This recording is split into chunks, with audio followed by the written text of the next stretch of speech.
e desejar a Ele toda a bênção do Senhor para a exposição da palavra de Deus, conforme Deus colocou no seu coração. Amém?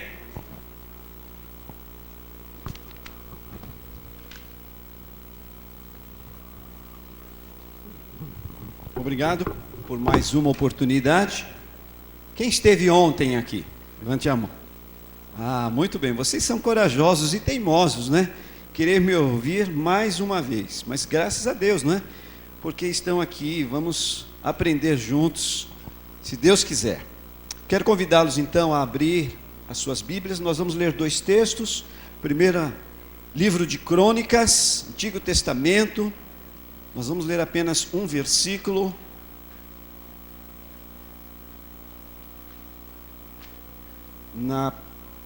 No primeiro livro de Crônicas, no capítulo 12.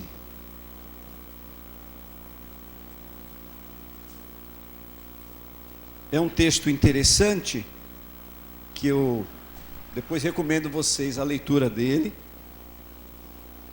Mas, a partir do verso 23, nós temos aí uma lista daquelas famílias, daquelas tribos que foram convidadas ou convocadas para participarem vamos chamar aqui de posse, não é? A posse do rei, a proclamação do rei Davi, rei de Hebrom. E o verso 32 especificamente, é o único verso que eu quero ler aqui desse capítulo, de 1 Crônicas 12, verso 32, diz o seguinte: dos filhos de Isacar, conhecedores da época, para saberem o que Israel devia fazer, 200 chefes e todos os seus irmãos, sob suas ordens. Então ele está colocando aqui, elencando todas as famílias convocadas, e dentre essas famílias, a família também, ou o clã dos filhos de Isacar foram convocados, pessoas conhecedoras da sua época, para saberem o que Israel devia fazer.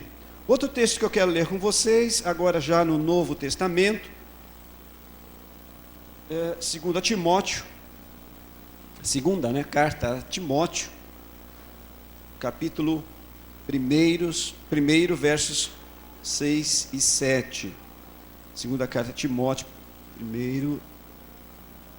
capítulo 1, versos 6 e 7, diz o seguinte: por essa razão, pois, te admoesto que reavives o dom de Deus que há em ti, pela imposição das minhas mãos. O apóstolo Paulo falando a Timóteo. Porque Deus não nos tem dado espírito de covardia, mas de poder, de amor e de moderação. Vamos orar? Querido Deus, mais uma vez te agradecemos, porque não é a primeira vez, mas são várias as oportunidades que já tivemos de abrir a tua palavra para ouvir a tua voz, expressão da tua vontade. E nesta noite, mais uma oportunidade que temos. Deus, nós não queremos perder essa oportunidade de ouvir e de entender o recado do Senhor para nós. Por isso a nossa oração é que o Senhor mesmo, através do teu Espírito, elimine qualquer obstáculo que impeça cada um de nós de ouvirmos aquilo que o Senhor já havia programado para que ouvíssemos. Porque de fato nós queremos ser igreja desse século, que exerça uma influência que o Senhor quer que seja exercido. Por isso nós pedimos a compreensão da tua palavra nessa hora, na instrumentalização do teu servo e na ação do teu Espírito. Oramos assim, já agradecidos em nome de Jesus. Amém. Muito bem, esses dois textos para falar sobre a igreja no mundo de hoje e o seu poder transformador sobre a sociedade. Ontem nós falamos sobre a imoralidade, é isso? Falamos sobre a imoralidade e como nós podemos afastá-la de nós. Geralmente, quando nós pensamos na imoralidade, nós a pensamos como algo fora de nós. Mas o exercício de ontem foi para que nós focássemos não tanto na imoralidade em si, mas em nossas vidas.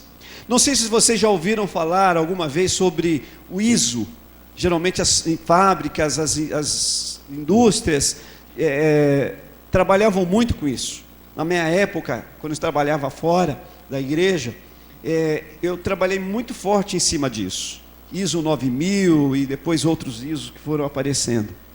E a estratégia era justamente você detectar todos os buracos, todas as frestas que pudesse dar entrada para alguma irregularidade, algum erro.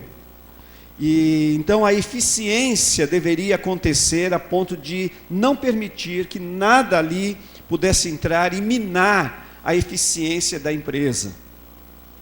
Quando nós falamos de pensar em nós, focar em nossa vida e na nossa condição para com Deus, é mais ou menos parecido com isso.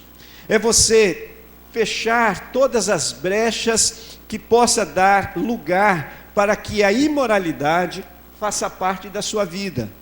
Porque a partir do momento que você é alguém protegido pelo ISO, Espírito Santo, você tem condições de poder dizer às pessoas ao seu redor: não faça isso, porque isso não alegra o coração de Deus. Não vá por esse caminho, porque isso não glorifica a Deus. Deus não se satisfaz com isso. Mas começa conosco, a partir de nós. E por isso então focamos justamente na nossa vida e não propriamente nesta ou naquela ação imoral. Mas aqui eu preciso fazer uma correção. Porque ontem eu citei uma expressão de um autor de um dos livros que eu falei para vocês.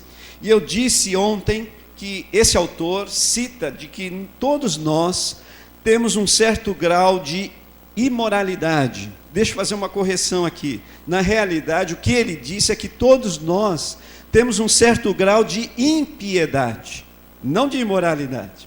Todos nós temos um certo grau de impiedade. E justamente por causa dessa impiedade, ou dessa possibilidade de impiedade, é que comportamentos imorais podem acontecer. Certo? Mas hoje então eu quero seguir fazendo uma afirmação. A igreja de Jesus tem poder para cooperar na transformação da sociedade em sua localidade. Se você acredita nisso, só se você acredita, eu quero que você leia então essa expressão novamente comigo. A igreja de Jesus tem poder para cooperar na transformação da sociedade em sua localidade. Você acredita mesmo nisso? Então, o pastor Carlos já tem aí uma equipe aí já para trabalhar, não é? Pessoal que acredita mesmo que nós, igreja de Jesus, nós temos poder para cooperar na transformação da sociedade. Esse texto que lemos de 1 Crônicas, capítulo 12, na realidade foi uma reflexão que eu ouvi num congresso da CEPAL, e que são textos como estes, que você geralmente quando está lendo, você pula, não é? Não sei se já aconteceu isso com você, de estar lendo a Bíblia sistematicamente, a Bíblia toda, e aí chega alguns capítulos, você fala, isso aqui eu não vou ler não, aí você pula. Já aconteceu isso comigo. E principalmente em genealogia, em números, essas coisas assim, então você costuma pular, porque é complicado, não é? E este capítulo é um texto interessante, porque é um desses textos que a gente quer pular. Porque vai falar de números, vai falar dos clãs, das famílias que foram levantadas, quantas pessoas foram convocadas para estar nessa cerimônia. Mas este versículo 24, o versículo que nós lemos, depois de trazer aí, aliás, este verso 24 que nós lemos aqui, onde vai trazer a lista das famílias que subiram para a peleja, em cumprimento à convocação de Deus. Quando nós chegamos no verso 32, nós ouvimos falar acerca da família de Isacar. E é o típico versículo que salta aos nossos olhos, quando você põe uma atenção nos detalhes, naquilo que o Espírito Santo trouxe ou quis trazer para os ouvintes ou os leitores desse texto. Porque aqui há duas expressões de impacto que podem nos responder afirmativamente ao que acabamos de ler ou de dizer. O texto diz que os filhos de Isacar, no tempo de Davi, eram homens conhecedores do seu tempo para saberem o que Israel devia fazer. Essa é uma declaração muito preciosa. A expressão conhecedores do seu tempo pode ser literalmente traduzida por estudiosos dos fatos, ou ainda conhecedores da história e das suas implicações. Não era uma família qualquer, não eram pessoas qualquer, mas eram pessoas que conheciam o momento em que eles estavam vivendo.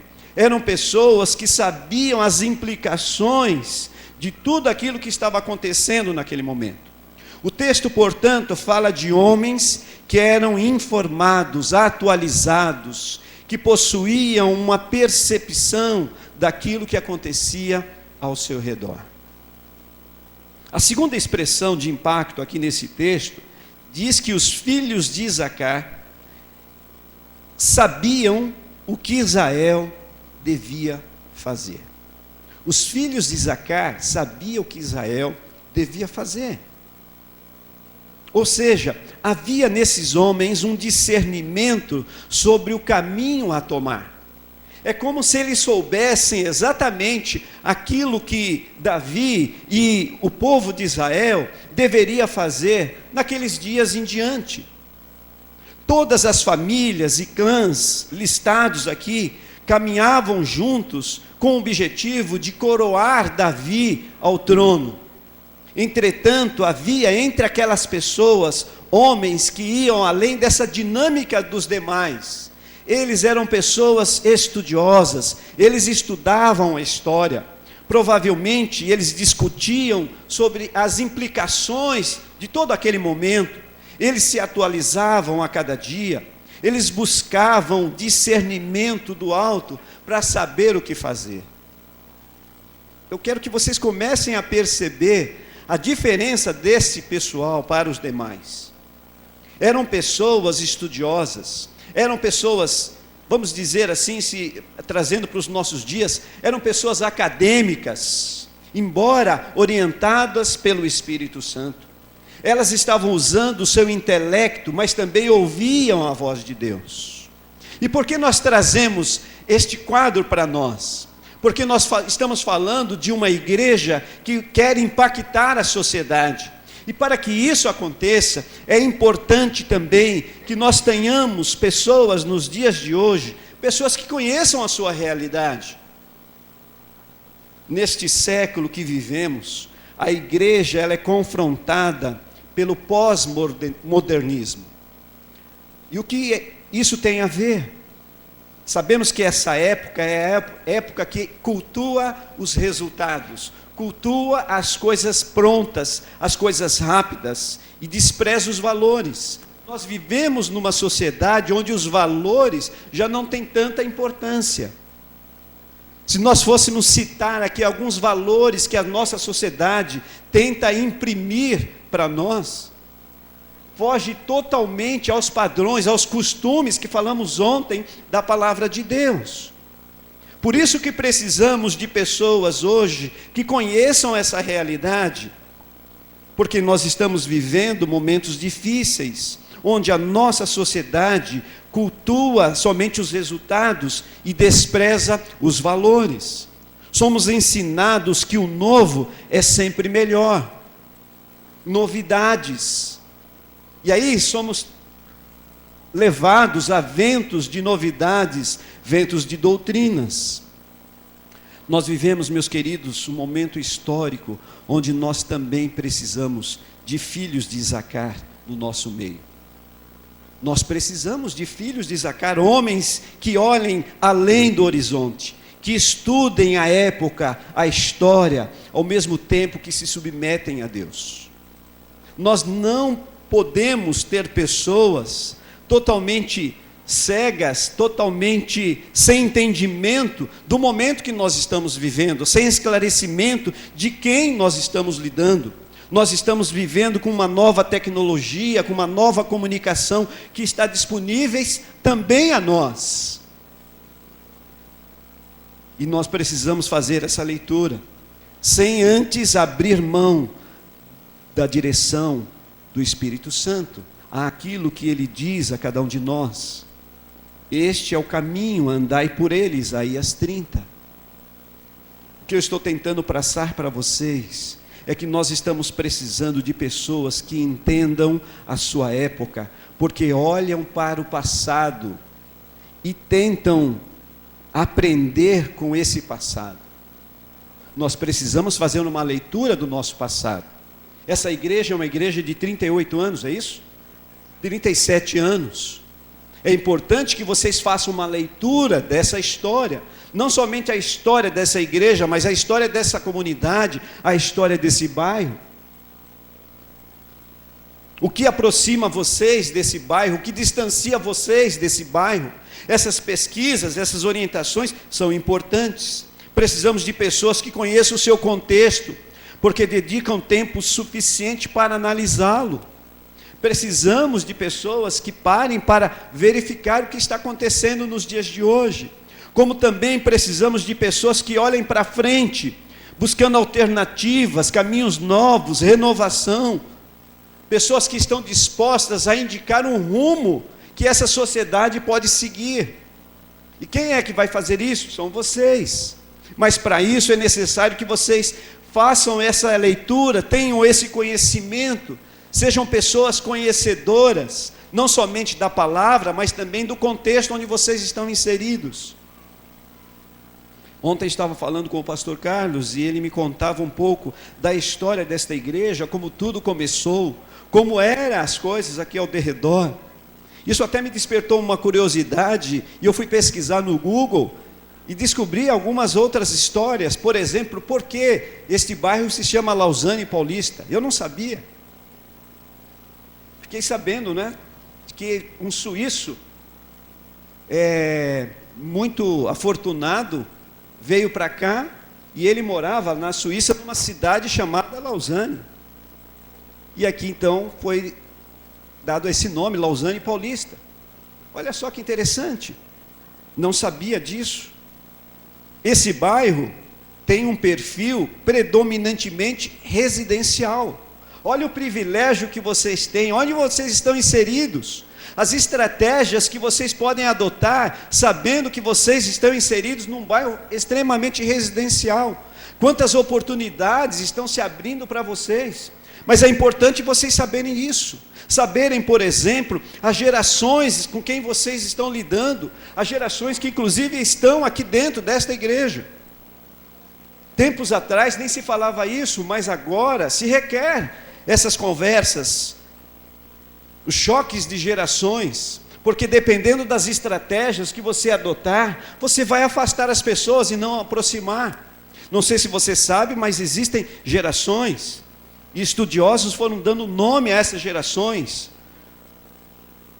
Gerações que têm os seus comportamentos, os seus costumes. Por exemplo, os baby boomer. Não é? Não sei se você sabia, eu sei que alguns aqui são dessa geração, inclusive eu. Que é aquela geração que vem depois da Segunda Guerra Mundial. E aí vocês já vão sabendo mais ou menos a idade do pastor Carlos. Lá de 1945 para cá. Mas tem a geração X, não é? Alguns aqui fazem parte dessa geração X, da década de 60 até a década de 70, é a geração X. A geração Y, da década de 80, ou seja, já essa geração é aquela que está totalmente plugada a essa tecnologia que nós estamos vivendo. A geração X é aquela que começou a experimentar a tecnologia. Sabe aqueles computadores pesados, grandão? Agora essa geração Y é aquela que está totalmente plugada. E aí depois vem a geração Z, meados dos anos 90 para cá. É uma outra geração. Não sei se aqui vocês têm pessoas pequenas, crianças com seus 4, 5 anos ali no tablet, direto, brincando. O médico, a pediatra precisa até dizer, né, para os pais, olha, não deixe ir ficar fissurado nisso aí, porque senão ele vai ficar meio estressado. Nós precisamos conhecer essas coisas, nós precisamos fazer essas leituras para saber que estratégias nós estaremos adotando. Talvez vocês olhem para o lado e me pergunte, mas onde está esse tipo de gente, como os da tribo de Isacar? O pastor está falando de coisas aí que talvez eu não sei quem é. Será que aqui na igreja nós temos alguém parecido com estes da tribo de Isacar? E eu lhe respondo, olhe para si mesmo e você descobrirá quem é esse tipo de gente. É você.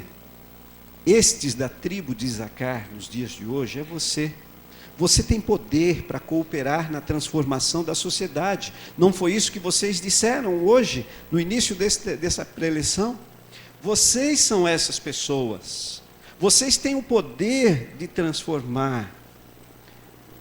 Sabe aquelas pessoas de ontem, aquelas pessoas que falamos, pessoas comprometidas com o reino, porque diariamente entregam as suas vidas a Deus, para que Deus faça os ajustes e, consequentemente, vocês possam glorificar a Ele? Então, essas pessoas comprometidas com Deus, essas pessoas comprometidas em serem avaliadas constantemente por Deus, são essas pessoas que Deus quer contar, e essas pessoas estão aí.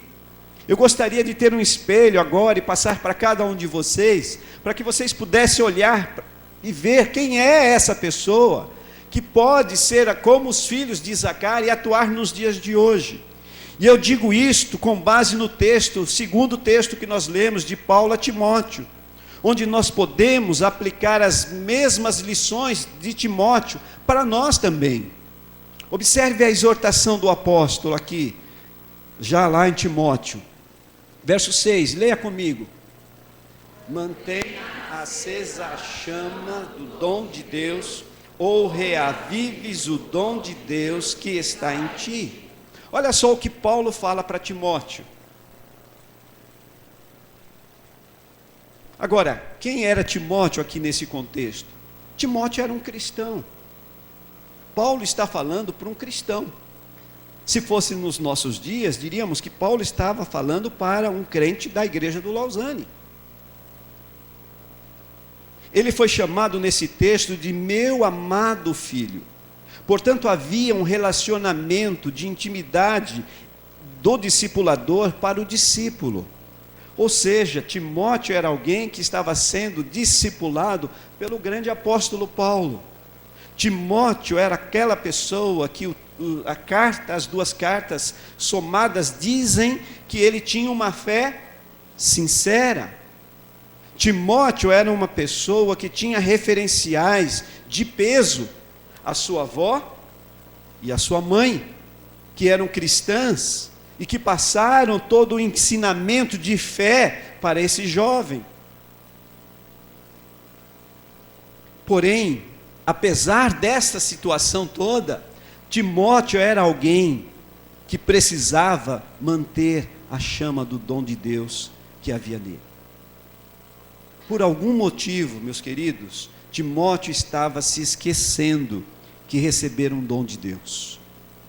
Simbolicamente aqui, pelo texto, transmitido pela imposição de mãos. Manter ou conservar viva a chama, no original, quer dizer fazer o fogo reviver das brasas.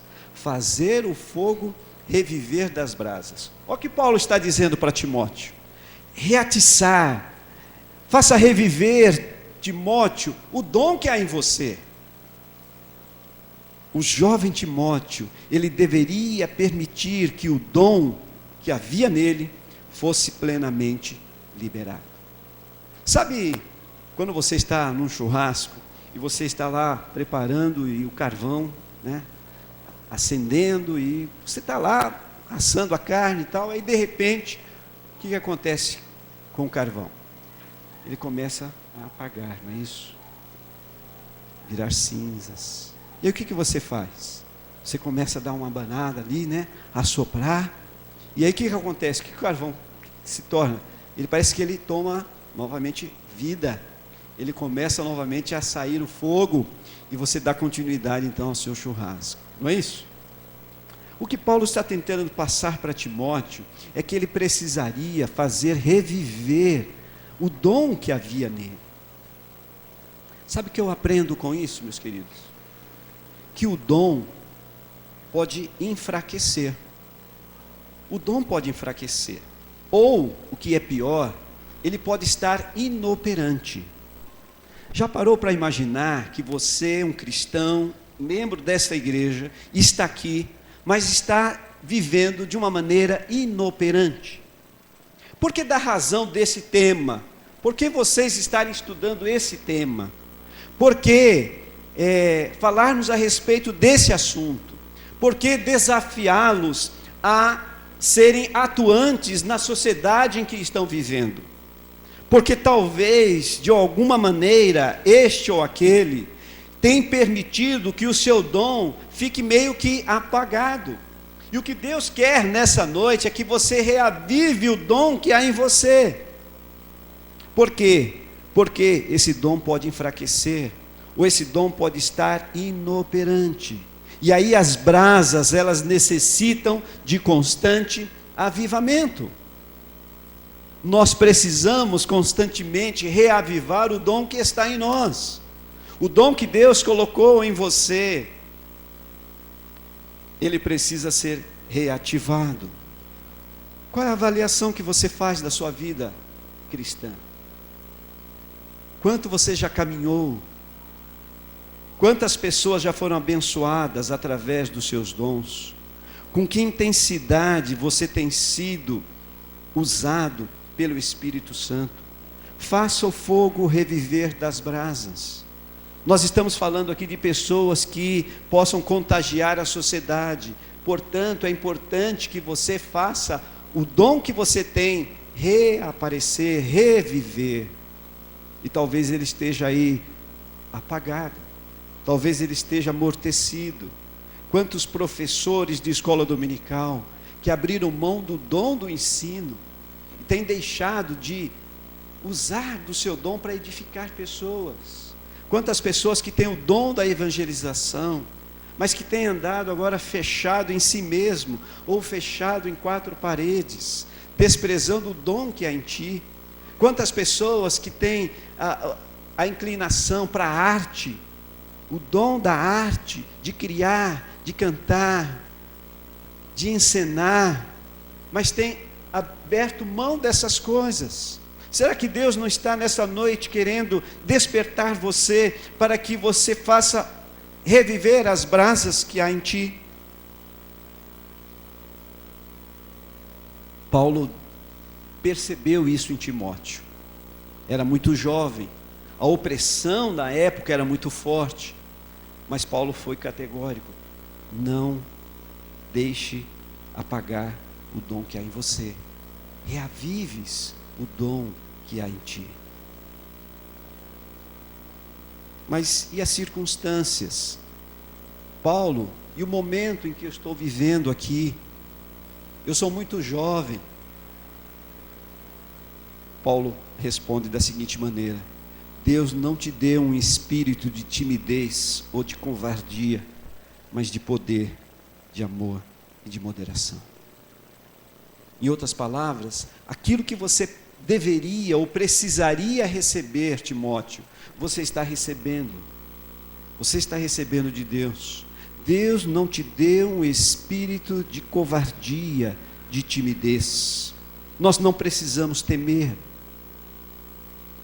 Nós temos o Espírito Santo de Deus em nós. Vale lembrar, meus queridos, o momento histórico em que Timóteo vivia. Era um momento muito hostil. Havia um imperador de Roma, o imperador Nero, que era conhecido por odiar os cristãos. Ele perseguia os cristãos, comandados por uma ação violenta. Ele perseguia a igreja de Jesus. Timóteo está dentro desse contexto. E é interessante que me parece que há aqui em Timóteo uma falta de confiança naquilo que o Espírito Santo poderia fazer através dele. Tanto que lá na primeira carta, Paulo vai dizer para ele: ninguém despreze pelo fato de você ser jovem. Você está se sentindo intimidado, você está se sentindo acovardado diante das situações, diante da sua pouca idade, mas ninguém despreze a tua autoridade, ninguém despreze a sua juventude, ninguém te despreze, porque o dom que há em ti precisa ser reavivado, reatiçado. Você precisa fazer esse fogo reviver das brasas, Timóteo. Da mesma forma, também para nós, nos dias de hoje, nós precisamos fazer com que essa chama possa ser reacesa. Não seria fácil conservar essa chama acesa, considerando os vários tipos de oposição que havia naquela época. Mas Paulo vai dizer para ele: Deus lhe tem dado um espírito de poder.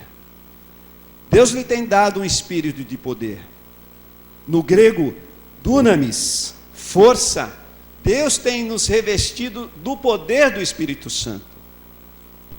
Quantas experiências talvez vocês já compartilharam, e eu sei que o pastor Carlos já passou por situações destas, de ter que expulsar demônios.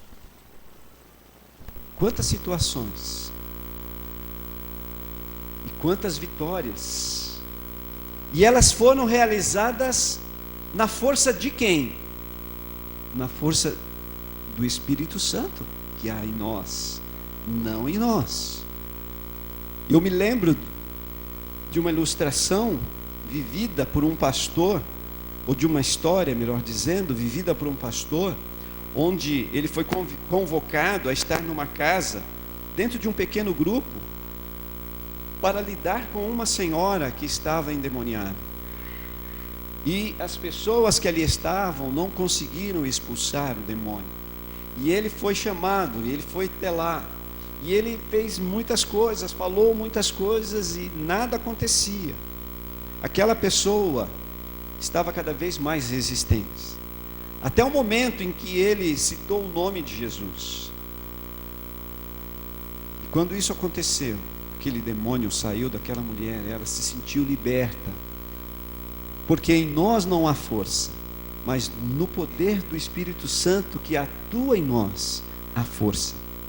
Por isso, meus amados, quando vocês saem, quando vocês vão realizar algo para impactar essa sociedade, vocês não vão na força de vocês, vocês não vão na capacidade de vocês, mas vocês vão na capacidade que o Espírito Santo dá a cada um.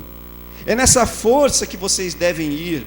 Deus lhe tem dado um espírito de poder, capacidade de fazer, capacidade de mudar. Aliás, Deus já nos deu todos os recursos espirituais de que precisávamos para enfrentar qualquer tribulação.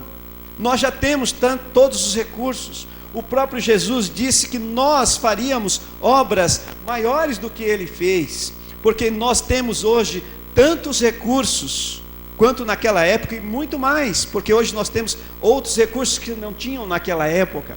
A tecnologia, o transporte, a comunicação, quantas coisas nós podemos fazer. Estava dizendo ao querido lá em cima que hoje pela manhã eu estava ouvindo a minha mensagem que preguei ontem. Olha que fantástico.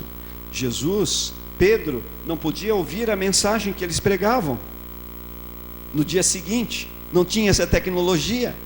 Hoje nós podemos ouvir. Fiquei sabendo de uma pessoa que está trabalhando, impossibilitada de estar aqui, mas está ouvindo pela internet as mensagens, o culto, participando.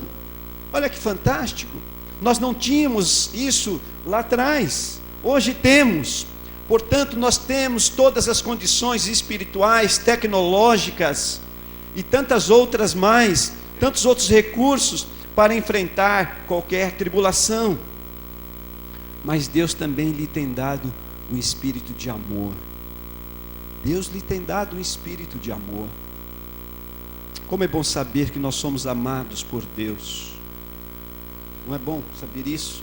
Que Deus nos ama, apesar de qualquer coisa, de qualquer circunstância. Deus nos ama. E mais do que isso, a Bíblia diz que Deus derramou o seu amor em nós. Romanos 5,5 diz que Deus derramou o seu amor. E o verbo ali não quer dizer que Deus vai derramar, ou que Deus está derramando, mas Deus já derramou. Portanto, você já é uma pessoa que possui o amor de Deus em você. Você não tem somente um espírito de poder, mas você também tem um espírito de amor que atua na sua vida. E lá em 1 João, no capítulo 4, diz que o perfeito amor lança fora qualquer medo.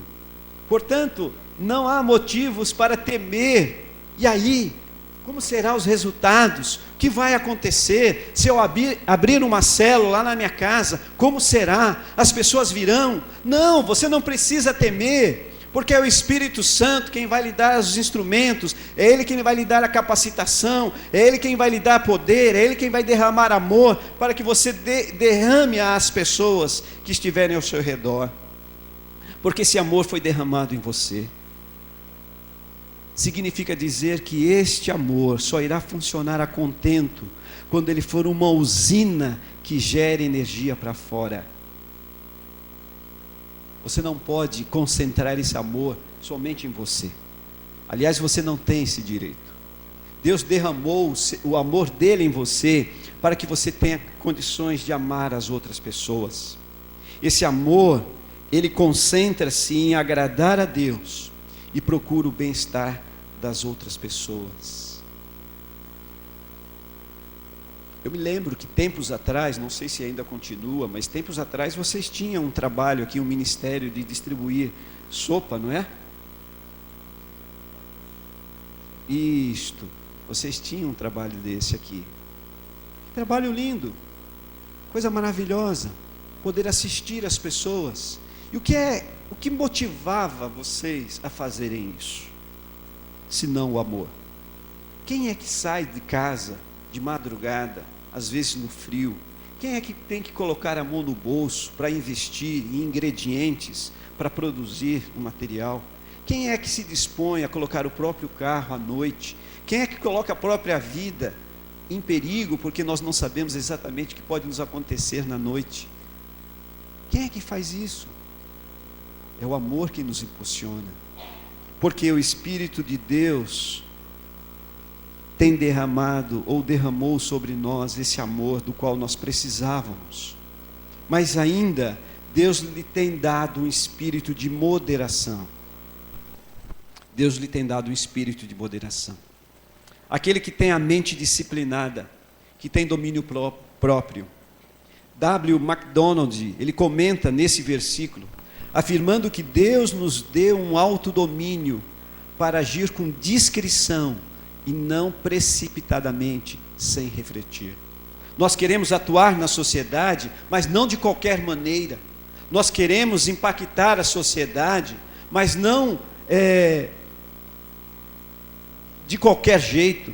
Nós queremos transmitir o que nós temos de melhor em nós, mas sem antes refletir como faremos, de que maneira faremos, que instrumentos ou ferramentas usaremos. Não. Portanto, meus amados, saia para a comunidade como um Isacar, alguém que planeje antes, alguém que estude antes, alguém que conheça para onde está indo, por que está indo, alguém que está indo porque tem um pensamento futuro, deseja algo, anseia com algo posterior. Saia para a comunidade como um Isacar, com todos os recursos espirituais que o Espírito Santo lhe tem dado, derramando amor às pessoas que estão ao seu redor, mas tendo moderação, domínio próprio, para saber fazer o que convém. Da mesma forma de ontem, você pode esquecer de tudo que eu já falei, mas fique pelo menos com essa expressão.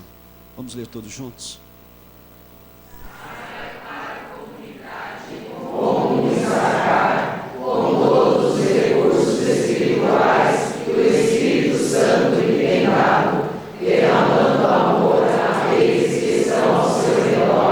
Tendo moderação, domínio próprio, para saber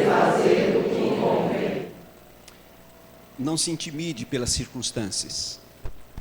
Eu quero encerrar com uma ilustração. Um juiz chinês, similar a um juiz federal aqui no Brasil, ele foi preso pelas autoridades por testemunhar de Jesus. Os irmãos sabem como funciona nesses países onde é proibido falar de Jesus abertamente. E esse juiz, então, ele foi preso por conta de testemunhar de Jesus. E algemado, então, ele foi levado a caminhar pela rua principal da cidade. E o objetivo das autoridades, ao levá-lo naquela condição, era justamente passar um recado para os cristãos: façam o mesmo e vocês saberão quais serão os resultados. Uma forma de intimidar. Façam o mesmo e vocês saberão o que quais serão os resultados. E durante aquele trajeto, então, todas as pessoas estavam com as suas cabeças baixas, envergonhadas, exceto o juiz. O juiz estava com a sua cabeça levantada aos céus, estava também com seus braços erguidos e dizendo em alto e bom som: eu amo a Jesus, eu amo a Jesus. Você tem poder para cooperar na transformação da sociedade. Saia de cabeça erguida, dizendo em alto e bom som: eu amo Jesus, eu amo Jesus. Não importa a sua idade, saia dessa forma, porque Deus não lhe tem dado um espírito de covardia. Ao contrário, Deus lhe tem dado um espírito de poder, de amor e de moderação. Que Deus nos abençoe. Vamos orar? Muito obrigado, Deus amado, porque o Senhor nos chama para reconciliarmos o mundo assim. Que privilégio tremendo que o Senhor nos dá de participar no Teu reino desta missão tão magnífica. Mas nós te agradecemos mais ainda, porque o Senhor não nos deixa só. O Senhor nos traz todas as ferramentas que nós necessitamos para fazermos bem feito. Obrigado, Deus, porque o maior bem que poderíamos ter é a pessoa do Senhor Jesus, que nos purifica de todo o pecado e com isso faz de nós pessoas regeneradas, transformadas pelo sangue do Cordeiro. Mas mais ainda, o Senhor nos dá a presença do Teu Espírito Santo, o dínamos, aquele que nos dá poder, aquele que faz o amor do Senhor que está em nós se espalhar às pessoas, aquele que nos dá moderação, nos faz agir de maneira sábia, inteligente. Obrigado, Senhor, que nós possamos ser como Isacar, os filhos de Isacar, que conhecendo aonde estamos pisando, podemos levar o melhor às pessoas, levar a essência às pessoas, levar aquilo que de fato as pessoas precisam, para que de fato haja transformação nessa sociedade e tenhamos uma sociedade diferente, uma sociedade melhor, um bairro de Lausanne totalmente mudado para a Tua honra e para a Tua glória. Essa é a minha oração, no nome precioso de Jesus. Amém e amém. Vocês estão em aniversário, não é isso? Que tal então desafiarem a si próprios em algo que possam de fato impactar essa sociedade? Talvez as células das quais vocês já deram um pontapé inicial aí, estão na realidade retomando porque já executaram lá atrás. Que tal não ter nenhuma casa aqui sem um pequeno grupo? Ter isso como desafio e começar a agir com transformação nas pessoas que estão ao redor de vocês.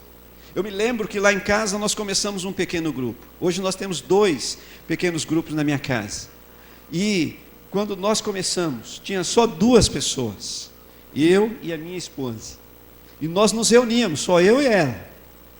Nós não cancelávamos, porque uma das nossas orientações é essa: não cancele. E nós então nos reuníamos, 2. E aí o grupo foi crescendo, e ele já se multiplicou 2 vezes. E agora nós temos um outro pequeno grupo, que é o da minha filha, que começa às 11 horas da noite, termina às 2 da manhã, para aqueles que estudam, os mais jovens. É muito gostoso.